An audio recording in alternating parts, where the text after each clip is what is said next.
Bueno, antes de iniciar con la predicación, quiero preguntarle una cosa. Me llama la curiosidad. Yo quiero preguntarle una cosa. ¿Usted había escuchado el himno Castillo Fuerte alguna vez? Amén. Algunos sí, otros no. Hoy me llamó la atención la iglesia de Los Olivos. Alguien se me acercó después de que se terminó el servicio y me preguntó acerca del himno Castillo Fuerte. Y tenía una inquietud, me dice, ¿por qué el himno de Castillo Fuerte nombra a Satán? Yo quiero que usted mire el himno, ¿lo tiene ahí en la mano? Mire lo que dice el himno. Dice que acósanos con poder, con furia y con afán. Él nos acosa, pero dice al comienzo del himno, Dios, defensa y buen escudo. ¿Quién es el castillo fuerte del creyente? Dios. Y después sigue diciendo aquí que nuestro valor no es nada. O sea, prácticamente como que la seguridad que tiene el hombre está comenzando como a echarla a un lado. Y dice, nuestro Rey Jesús, el que venció en la cruz, Señor y Salvador, siendo el solo Dios, Él triunfa en la batalla. ¿Quién pelea la batalla? Jesús. Y después sigue hablando el canto y nos da esa seguridad al final, dice, y esta palabra del Señor que el mundo no apetece, por el Espíritu de Dios muy firme permanece. Y dice que la Escritura lo dice, en Romanos, habla de que ni la muerte, ni la vida, ni ángeles, ni potestades nos podrán separar del amor de Dios que es en Cristo Jesús, Señor nuestro. Y entonces, si nosotros analizamos este cántico de la Reforma, podemos ver lo valioso y lo precioso que es. Tanto contenido del Evangelio en estas estrofas. Nos deleitamos cantándolo y por eso lo cantamos. Y le damos gloria y honra al Señor por este cántico que nos dio para exaltar su nombre. Simplemente quería hacer ese paréntesis, porque de pronto alguno tendría la pregunta que me hicieron en Los Olivos hoy. Y hoy sí, como decía el pastor Rafael, no vamos a continuar con la serie de predicación del libro de Juan, sino que vamos a hacer un stop para ver qué dice la Escritura acerca de un tema de la Reforma Protestante. Entonces quiero invitarte, hermano, a que busques en tu Biblia, 2 de Timoteo, capítulo 3, versículo del 1 al 17. Segunda de Timoteo 3, del 1 al 17.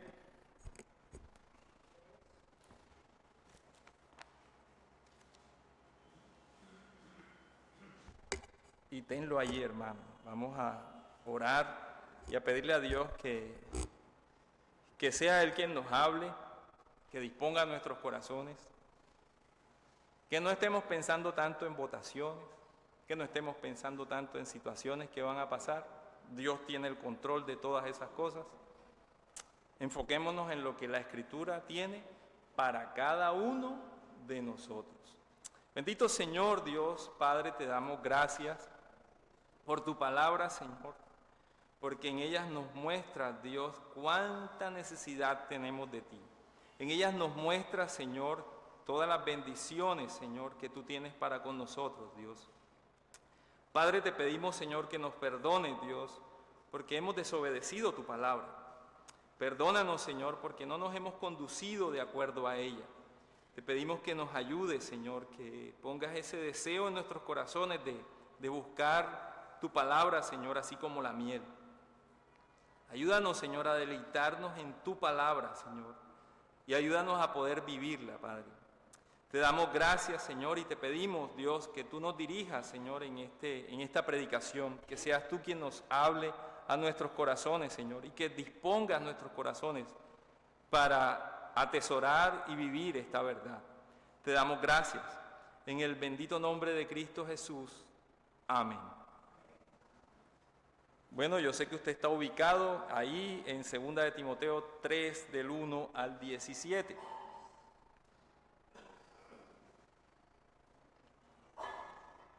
Por lo general, cuando uno va a los centros comerciales, en esta época, y paseas por ahí por las vitrinas de los almacenes, encuentras que están como extrañas las vitrinas, están como sucias, tienen un pocotón de telaraña y hay máscaras y cosas raras ahí, y uno se queda así como que, ¿y esto qué es? La gente en el mundo está festejando en octubre Halloween y hace todas estas cosas ahí en las vitrinas y en los lugares, hasta las casas las decoran con cosas así. Pero, ¿y los cristianos qué celebran en octubre? O toda la vida. Los cristianos, el 31 de octubre, no celebramos Halloween. No predicamos sobre Halloween. Predicamos sobre una de las doctrinas, o podemos hablar de las varias doctrinas que encontramos que hizo el movimiento de la Reforma. El movimiento de la Reforma nos dio 5 doctrinas fundamentales que se encuentran ahí en la Escritura, que están en latín, que ya usted sabe cuáles son. Solo la Escritura, solo por Cristo, solo por gracia, solo por fe y solo a Dios la gloria.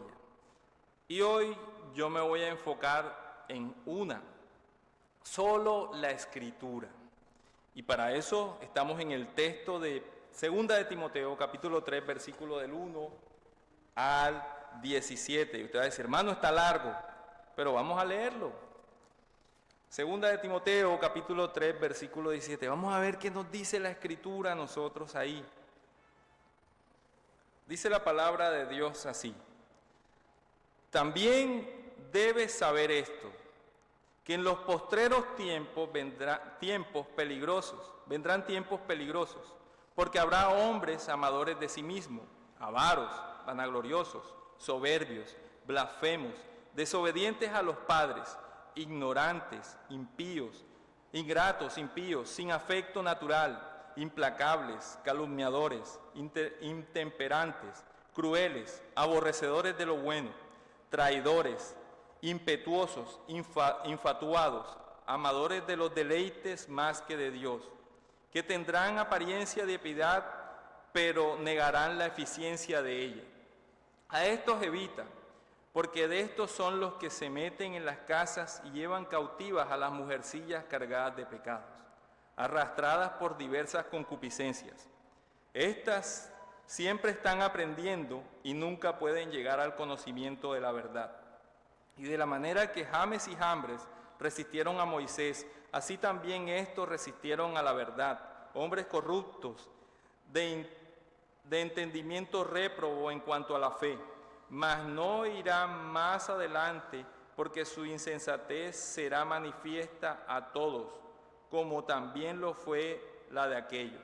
Pero tú has seguido mi doctrina, conducta, propósito y fe, longanimidad, amor, paciencia, persecuciones, padecimientos como los que me sobrevinieron en Antioquía, en Iconio, en Listra, persecuciones que he sufrido, de todos me ha librado el Señor. Y también todos los que quieren vivir piadosamente en Cristo Jesús padecerán persecución. Mas los malos hombres y los engañadores irán de mal en peor, engañando y siendo engañados. Pero persiste tú en lo que has aprendido y te persuadiste, sabiendo de quién has aprendido, y que desde la niñez has sabido las sagradas Escrituras, las cuales te pueden hacer sabio para la salvación por la fe que es en Cristo Jesús. Toda la Escritura es inspirada por Dios y útil para enseñar, para redarguir, para corregir, para instruir en justicia, a fin de que el hombre de Dios sea perfecto, enteramente preparado para toda buena obra.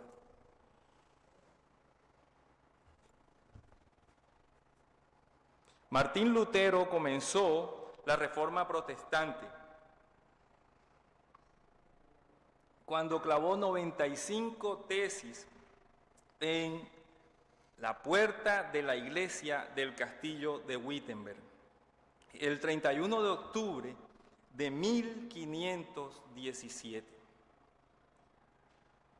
Este movimiento nos dio las 5 solas. Este movimiento dio el inicio al nacimiento de la iglesia protestante o reformada. La preocupación de Lutero respecto a las Escrituras era que debían ser la única fuente de autoridad para la vida y conducta del creyente. La Iglesia Católica, contra la cual Martín Lutero protestó y clavó esas 95 tesis, creían lo mismo. Creían que la Escritura era la fuente de autoridad para la vida del creyente. Pero, había un pero. El pero era que esa autoridad también la compartían con lo que decían sus concilios, su tradición y su papa. Decían que los concilios, la tradición y los papas tenían la misma autoridad que tiene la Escritura.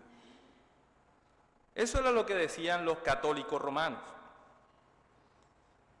Pero Martín Lutero encontró esta verdad en la Escritura y los reformadores encontraron esta verdad en la Escritura, de que ella es la única fuente de autoridad, no hay otra, no existe otra. Lutero y los demás reformadores protestantes dijeron que las tradiciones, los concilios, los papas no son autoridad para la iglesia. Y afirmaron que solamente la autoridad está en este libro, está en la Escritura. Durante casi 500 años la iglesia evangélica estuvo de acuerdo con que la Escritura es la autoridad. La autoridad de las Escrituras es una doctrina establecida por la iglesia y podríamos decir que por Dios mismo. Sin embargo, la doctrina que debemos nosotros recuperar no es la autoridad de la Escritura, sino la suficiencia de la Escritura para la vida del creyente. La suficiencia de esta Escritura para la vida del cristiano. Un comentarista que se llama James Montgomery Boyce escribió en un libro que él tiene que se titula ¿Qué le pasó al Evangelio de la Gracia? Lo siguiente: los reformadores querían que las Escrituras se manejaran solas como la verdadera autoridad de la iglesia hoy. Hoy en día, al menos en la iglesia evangélica, eso no es nuestro principal problema. Afirmamos la autoridad bíblica. Más bien nuestro problema es decir si la Biblia es suficiente para la vida y trabajo de la iglesia. Confesamos la autoridad de la Escritura. Él dice, confesamos nosotros que la Biblia es la autoridad, pero no creemos en su capacidad de hacer que personas que no conocen de Dios vengan a Dios y sean transformadas. Permitimos creer en la piedad y el cambio que la Escritura hace, pero no creemos que pueda transformar la Escritura el mundo o nuestro entorno. No creemos que ella pueda revitalizar la sociedad. Por lo tanto, sustituimos la autoridad y la suficiencia de la Escritura por métodos y herramientas mundanos. Voy a poner algunos ejemplos. Creemos en la evangelización, pero ¿cómo hacemos evangelismo? Entonces, para hacer evangelismo y para hacer atractiva a la iglesia, a la gente que está allá afuera, tenemos que ser modernos. Entonces, ¿cómo podemos nosotros ser modernos? Fácil, que la iglesia no parezca iglesia. Entonces, ¿qué tenemos? Cosas atractivas. Ponemos luces de espectáculo para que la gente se sienta bien. Colocamos o contratamos músicos expertos para que nos toquen aquí y nos tengan a nosotros los sentidos, mejor dicho, embriagados con su maestría al tocar los instrumentos. Necesitamos cambiar, no creemos en la consejería bíblica. Necesitamos psicólogos y psiquiatras para que nos atiendan y nos digan cómo tenemos que conducir nuestra vida utilizando métodos como de Freud o de alguno de estos psicólogos para que nosotros podamos vivir. Algunos creen en cosas místicas, que van al servicio y dicen, bueno, yo en el servicio me siento bien porque las alabanzas estuvieron bien, o me siento bien porque me gustó el ambiente, estaba oscuro, había bastante aire acondicionado, las sillas eran reclinables, me pude dormir 2 veces mientras estaba la predicación, pero la pasé chévere.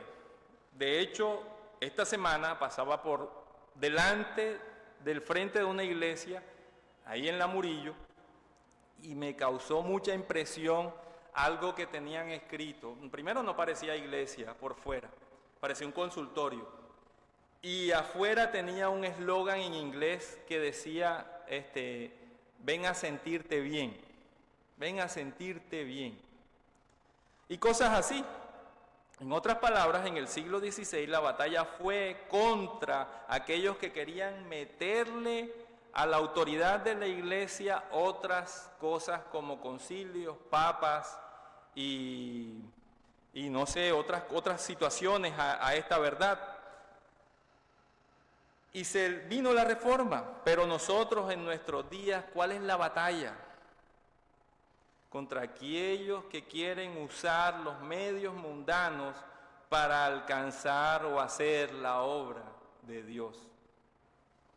La pregunta de los que se enfrentaron los reformadores fueron las siguientes, y yo quiero hacerlas a usted para que en medio de esta predicación usted vaya analizándolas y meditando en ellas. No tiene que responderme. ¿Creemos que Dios nos ha dado todo lo que necesitamos para la fe y la vida en este libro? ¿O suponemos que tenemos que complementar lo que Dios nos dio aquí con mecanismos externos y cosas externas modernas para que esto tenga una suficiencia y funcione bien?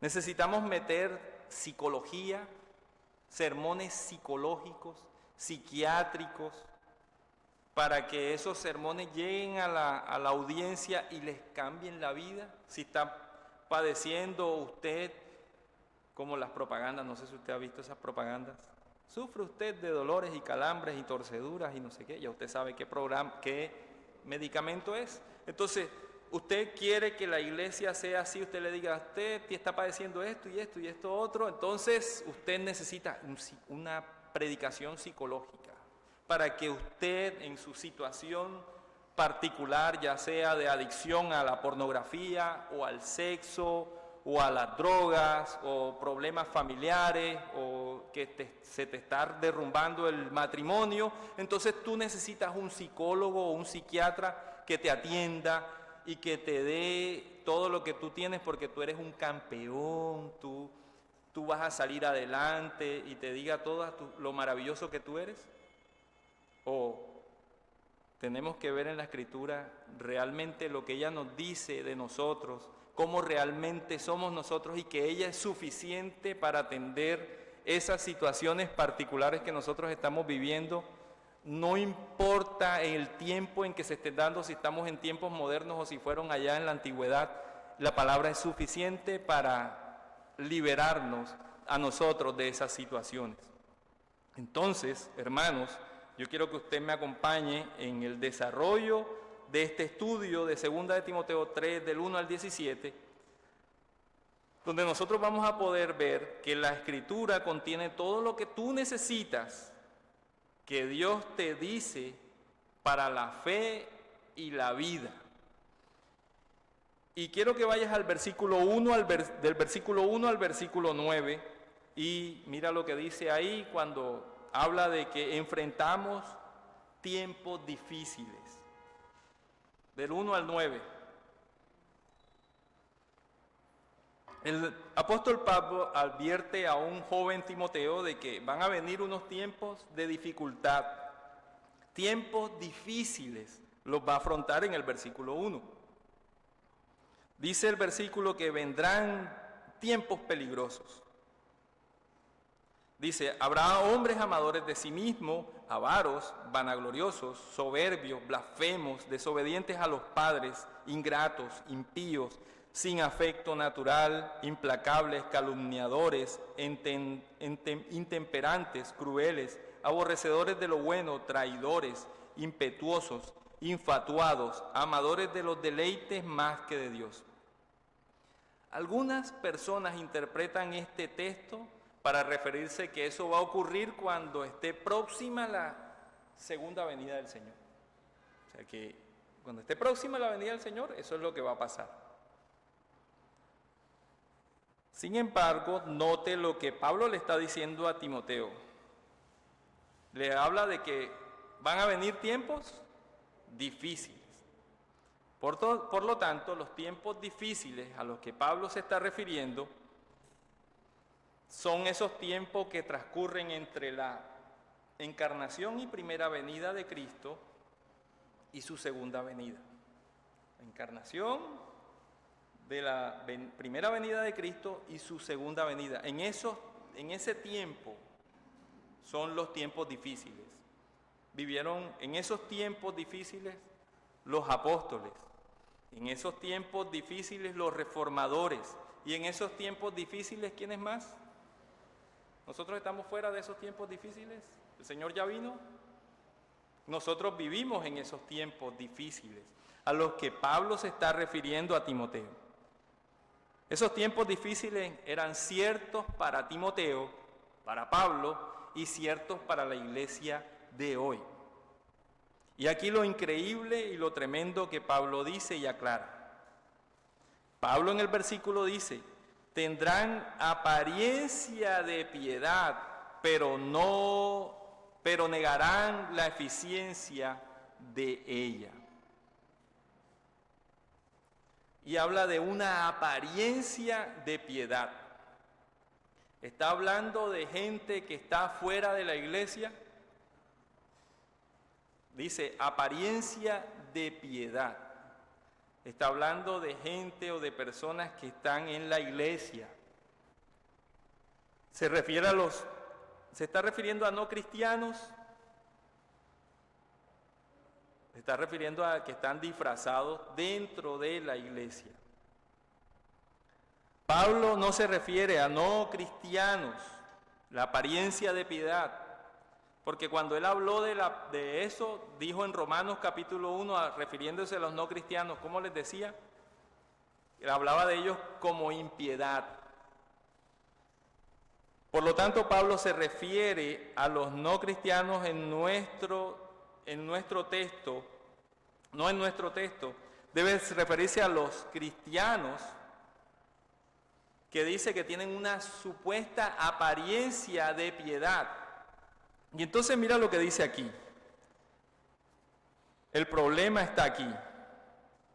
Pablo está describiendo no es lo que el mundo sea malo en los últimos días antes del regreso de Cristo, sino que la iglesia sea como el mundo, como lo es hoy. No va a haber diferencia en lo que está pasando allá afuera con lo que está pasando dentro de la iglesia. Yo le pregunto, hermano, ¿nosotros estamos viviendo en ese tiempo difícil? La iglesia hoy no está corrompiéndose. La iglesia hoy no está cambiando la autoridad de la Escritura por pensamientos de hombres.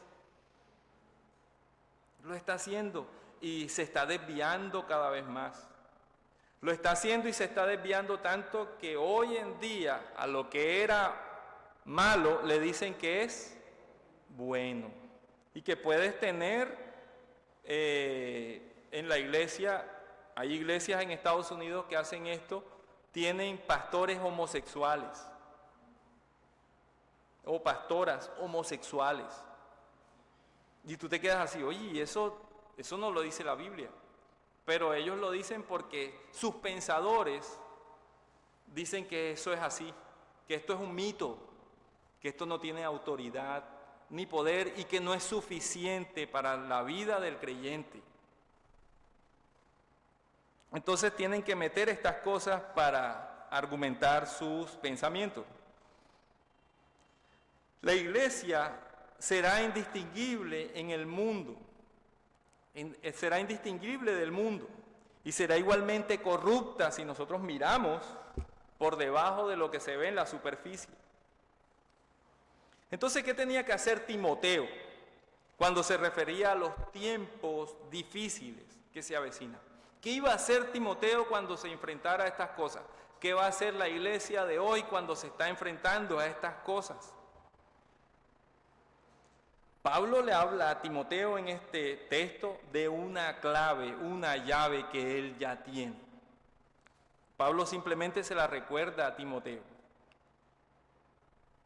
Y Pablo nos dice a nosotros que también tenemos esa clave, esa llave. Quiero que tú la busques.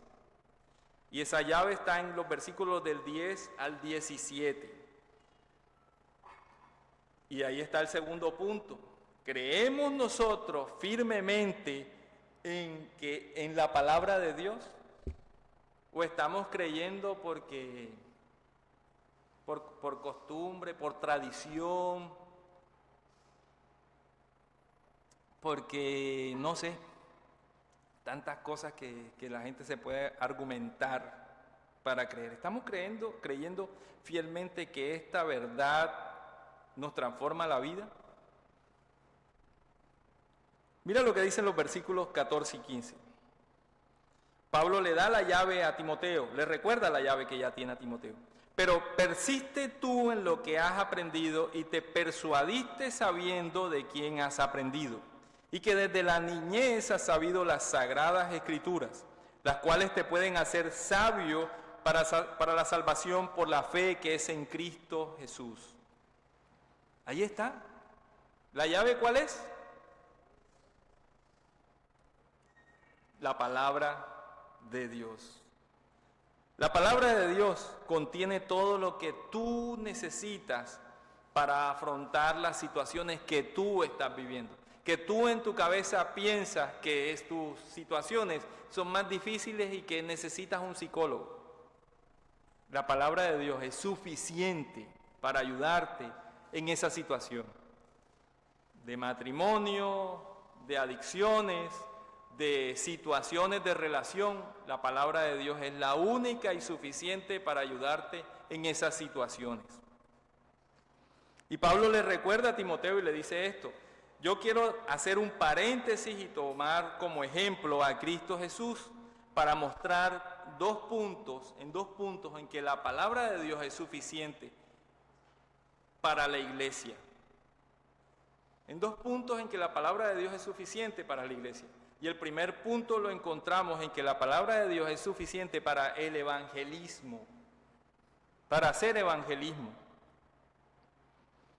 En nuestros días tú ves una proliferación de iglesias. Abren una aquí, abren otra a la otra cuadra, o ahí mismo en la misma cuadra te abren 3 o 4 iglesias.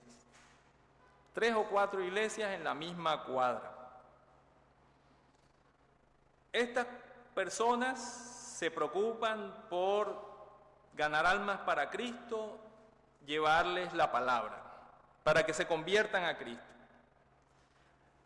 Entonces optan por hacer algo. Bueno, la gente no está viniendo. La gente está viendo la iglesia desde allá afuera como aburrida, como un templo grande allá, y esa gente llega así como monjes, así cabizbajo, se ponen ropa que no es llamativa, de moda, sino que es ese pantalón de la vieja guardia, como decían algunos por ahí, corbata y la Biblia esa grande aquí, eso es anticuado, eso ya no es atractivo.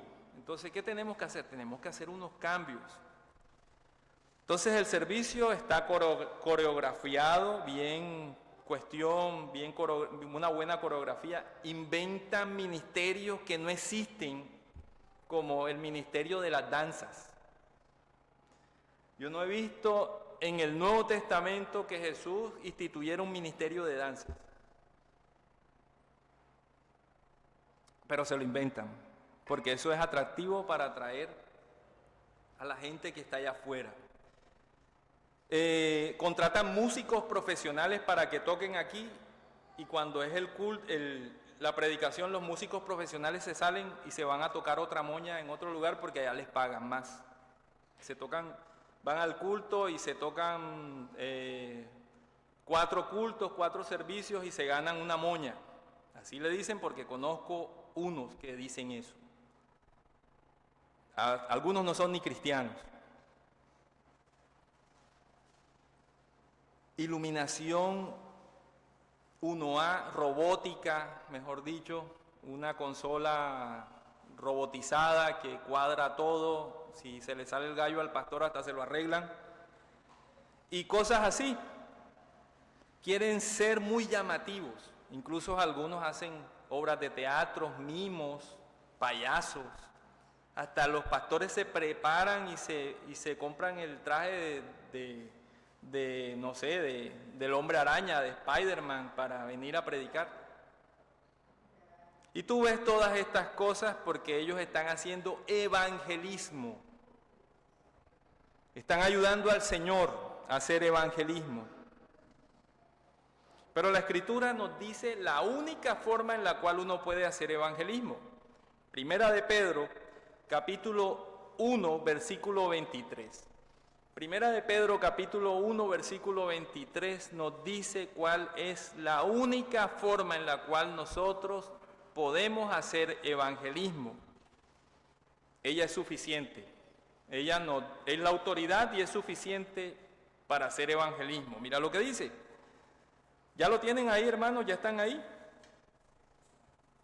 Dice la palabra así, del Señor así: siendo renacidos, no de simiente corruptible, sino de incorruptible, por la palabra de Dios que vive y permanece para siempre. ¿Cómo nacemos de nuevo, iglesia? Por la palabra de Dios. No está diciendo que por hacer todas estas cosas que hace la iglesia moderna, nacemos de nuevo. Dice que por la palabra de Dios. Ahora voy a poner un ejemplo con Jesús, quien nos da el ejemplo de evangelismo más claro. Marcos 1, del 14 al 15. Aquí nosotros encontramos cómo se presenta Jesús y voy a hacer un pequeño resumen de algunas cosas. Ahora, después de que Juan fuera arrestado, Jesús entró a Galilea, proclamando el evangelio de Dios, diciendo: después que Juan fue encarcelado, Jesús vino a Galilea predicando el evangelio del reino de Dios, diciendo: el tiempo se ha cumplido y el reino de Dios se ha acercado. Arrepentíos y creed en el evangelio. ¿Qué hizo Jesús para predicar el evangelio? Hizo un llamado al arrepentimiento, predicando. No hizo mimos, no hizo danzas, no hizo cine, no hizo, lo que inventan en la iglesia hoy para que la gente venga, los que no son creyentes vengan. Y con esto me recuerdo algo que dijo hace mucho tiempo un pastor que se conoce como Charles Spurgeon. Él dijo que en los postreros tiempos habrá payasos entreteniendo cabras en las iglesias. Y eso es lo que estamos viendo hoy, payasos entreteniendo cabras. Dicen las estadísticas de las mega iglesias que ellos hacen todas estas cosas para que la gente venga, pero la mayoría de la gente que ellos tienen es nueva, porque la mayoría de la gente se va, llega y se va, llega y se va, llega y se va. Y así están todo el tiempo, como cuando tú vas al fútbol. Va gente a ver un partido, pero cuando no es clásico la gente no va. Entonces igual forma sucede en ese estilo de iglesia mundana. Entonces nos preguntamos, ¿cómo entra la gente al reino de Dios? El texto nos dice cómo. Fue por el arrepentimiento y creyendo en el Evangelio. No por mimos, ni por teatros, ni música que te mueve las fibras y hace una conversión motiva, emocional, no. Y ese es el mismo ejemplo, y es lo mismo que hacemos nosotros hoy. No necesitamos hacer ese montón de cosas. No te afanes en hacer esas cosas para hacer evangelismo. Predica nada más la palabra de Dios, fielmente. A medida que uno continúa leyendo el ejemplo de Jesús en cuanto al evangelismo y la suficiencia de la Escritura, nos encontramos algo como que Jesús predicó en una sinagoga. Versículo 21, 22 y 27. Aquí nos muestra que Jesús estaba enseñando en una sinagoga. Como la gente se sorprendía de lo que le enseñaba, ellos decían que la enseñanza que Jesús era diferente a la enseñanza de los escribas y fariseos que enseñaban todo el tiempo ahí. Ellos decían, esta enseñanza es como de alguien que tiene autoridad. Y entonces el punto de Marcos es que Jesús vino a predicar la palabra de Dios. Para hacer evangelismo hay que predicar la palabra de Dios. No hay que inventar más nada, no hay que meterle más cosas. Predica la palabra de Dios. Entonces después nos dice Marcos que Jesús se fue a la casa de la suegra de Pedro porque ésta estaba enferma. Y Jesús la sanó. Y después llegó más gente y Jesús lo sanó. Al día siguiente, muy temprano, Jesús, en el versículo 37, cuando sus discípulos lo van a buscar, y él les había enseñado que oraba bien temprano, los discípulos lo fueron a buscar, podemos nosotros imaginarnos esto. A un Pedro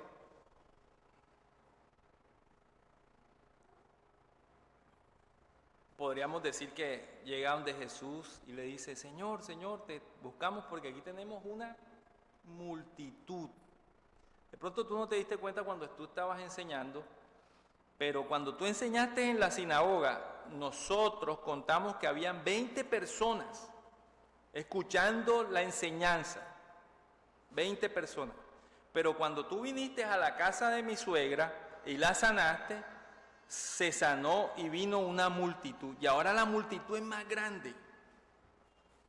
Tú tienes la clave, tú te perdiste, pero tú tienes la clave para el evangelismo, Señor. La clave del evangelismo está en las sanaciones. En las sanaciones ahí está la clave. ¿Cuál fue la respuesta de Jesús cuando lo fueron a buscar? La respuesta de Jesús está en el versículo 38. Mira lo que dice.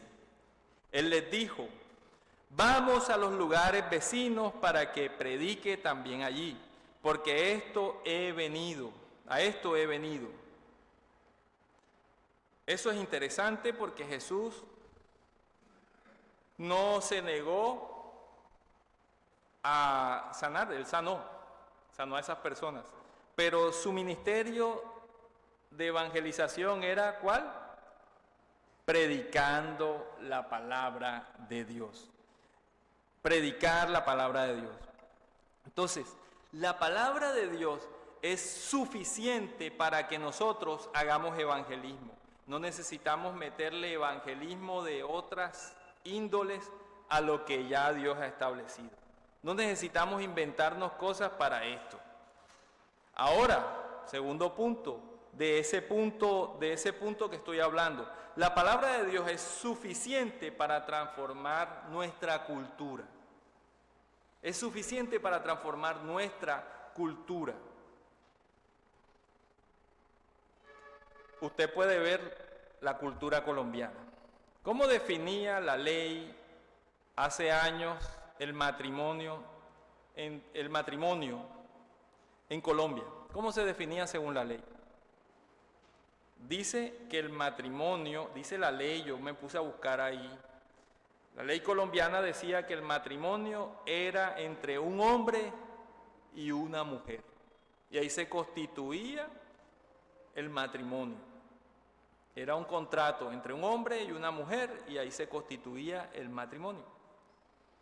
10 años para acá, hace 10 años más o menos, a partir de estas fechas, 10 años atrás, la Corte Constitucional, queriendo ser más moderna, ajustándose a la modernidad del mundo, de Disney y de todas estas cosas, dice que el matrimonio, hoy tú buscas, hace un fallo y dice que el matrimonio ahora es aprobado igualitario entre parejas del mismo sexo. Entre parejas del mismo sexo hay matrimonio. Esa es la modernidad de hoy. Entonces la palabra de Dios es suficiente para transformar esta cultura que viene en decadencia. Entonces, ¿cómo hace la iglesia para transformar la cultura? ¿Cómo hacemos nosotros para transformar esta cultura? De pronto algunos dicen, hermano, promocionemos a juntas de acción comunal. Que nos reunamos aquí en la iglesia, la Junta de Acción Comunal, el pastor es el director de la Junta y cuadramos esto, nos metemos a la política y creamos un partido diferente, político. Hacemos todas estas cosas para transformar nuestra cultura.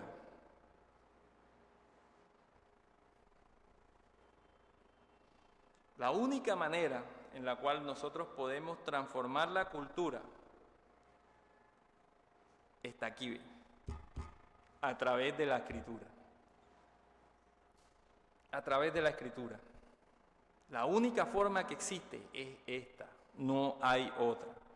Y te voy a poner un ejemplo de la historia. Un ejemplo que nos habla claramente de lo que la transformación cultural que hizo la Escritura. Ese ejemplo se gesta ya en 1535.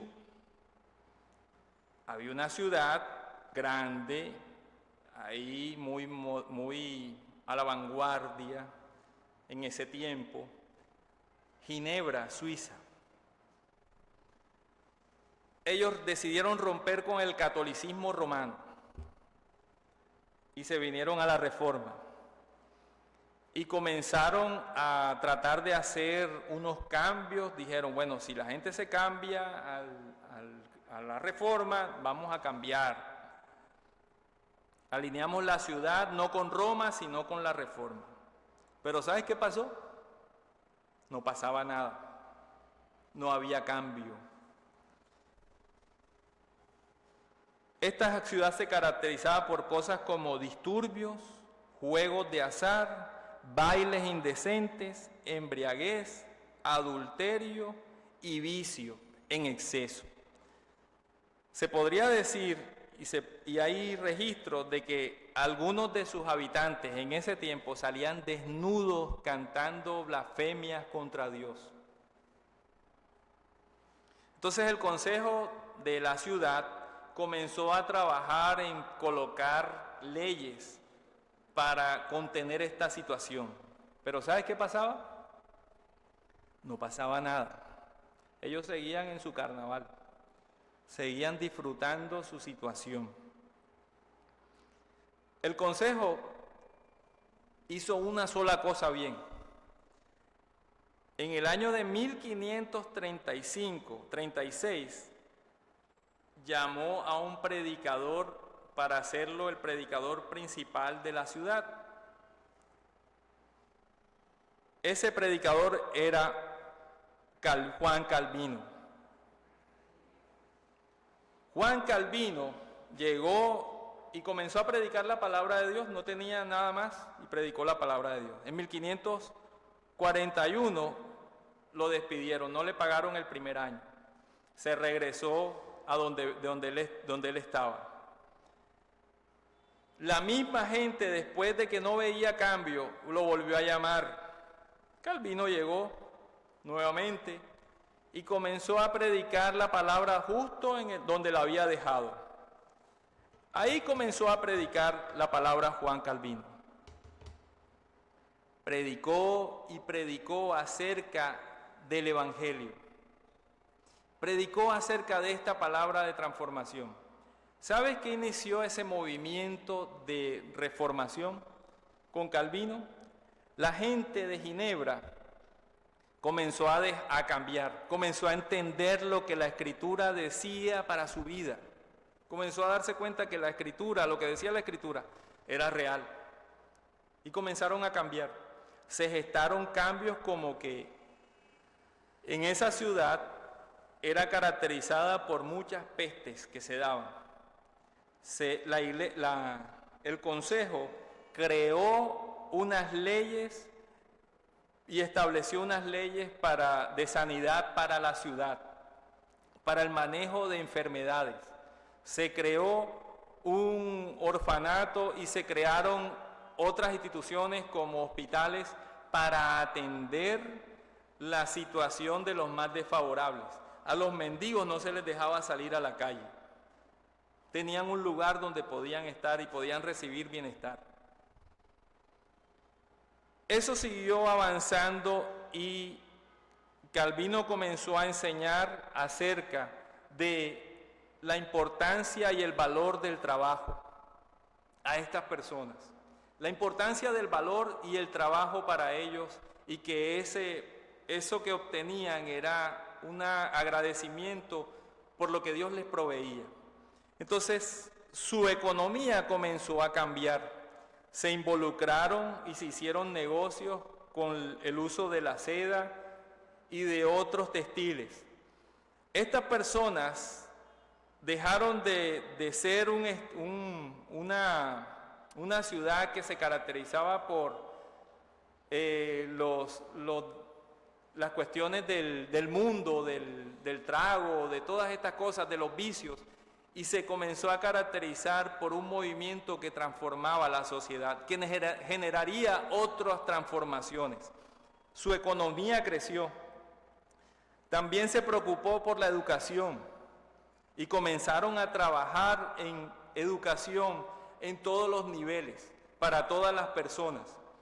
Eso hizo que esas personas generaran cambios que se comenzaron a ver en Inglaterra y en otros países.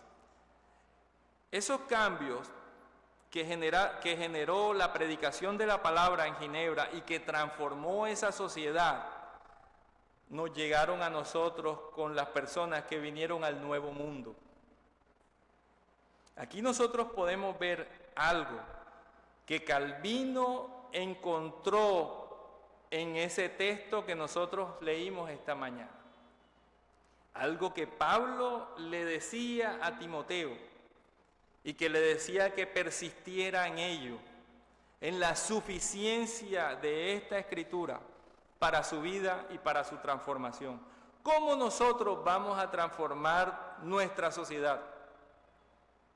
Nosotros transformamos nuestra sociedad si nosotros somos transformados por la Escritura en lo particular. ¿Cómo es transformado tu matrimonio?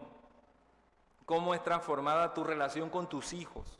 ¿Cómo es transformado tu relación con los vicios o las situaciones particulares que estás viviendo? La palabra de Dios es suficiente para ayudarte en esas situaciones.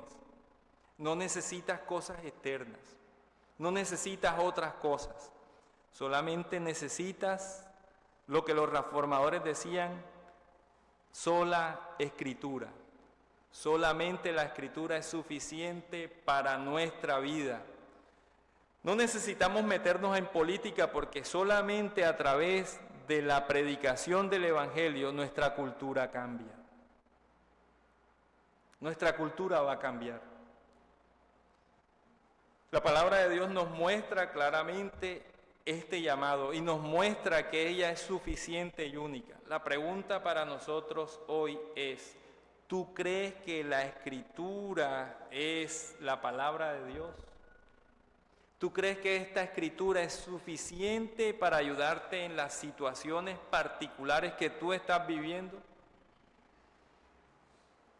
La respuesta la tienes ahí en la Escritura. Ella misma nos dice, persiste en lo que has aprendido y vívelo. Y tu familia va a cambiar, tu vida va a cambiar, tu trabajo va a cambiar, tu ministerio va a cambiar. Nuestro impacto como iglesia en este barrio, que puede que seamos insignificantes porque hay muchos atractivos, un centro comercial y otras cosas, no vamos a ser insignificantes, vamos a ser visibles. ¿Por qué vamos a ser visibles? Porque la palabra de Dios lo va a hacer, no lo vamos a hacer nosotros, lo va a hacer la palabra de Dios.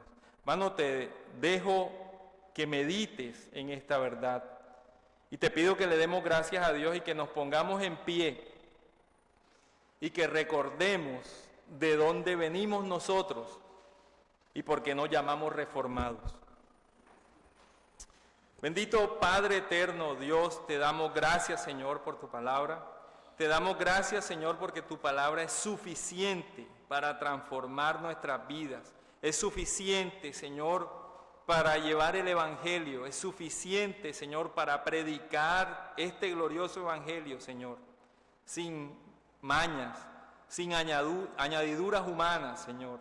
No necesitamos de psicología, de psiquiatría, ni nada de estas cosas, porque tú en tu palabra nos muestras, Señor, esta gran verdad, Padre. Te damos gracias, Señor, porque tú nos ayudas, Señor, en nuestras situaciones. Te damos gracias, Dios, porque tú tienes cuidado de nosotros en nuestras miserias, Padre. Te damos gracias por tu palabra, en el bendito nombre de Cristo Jesús. Amén.